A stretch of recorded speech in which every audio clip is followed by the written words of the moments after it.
জাল দলিল চেনার উপায় কি? এখন প্রতিনিয়তই জমি বিক্রয়ের ক্ষেত্রে জাল দলিল বানিয়ে এক শ্রেণীর প্রতারক চক্র মানুষকে ঠকিয়ে আসছে। তবে জাল দলিল চেনার কিছু প্রাথমিক ধারণা নেওয়া যেতে পারে। যেমন, দলিলের কাগজের মান এবং লেখার ধরন অস্বাভাবিক হলে দলিলটি সন্দেহ করুন।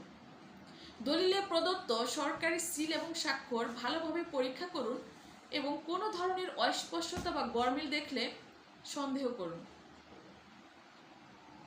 দলিলের রেজিস্ট্রেশন নাম্বার এবং তারিখ সাব রেজিস্ট্রি অফিসে গিয়ে সূচি বহিতে ভালোভাবে যাচাই করুন।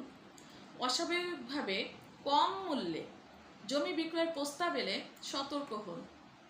এক্ষেত্রে একজন অভিজ্ঞ আইনজীবীর পরামর্শ নিতে পারেন, কারণ তিনি জাল দলিল শনাক্ত করতে আপনাকে সবচেয়ে বেশি সাহায্য করতে পারবেন।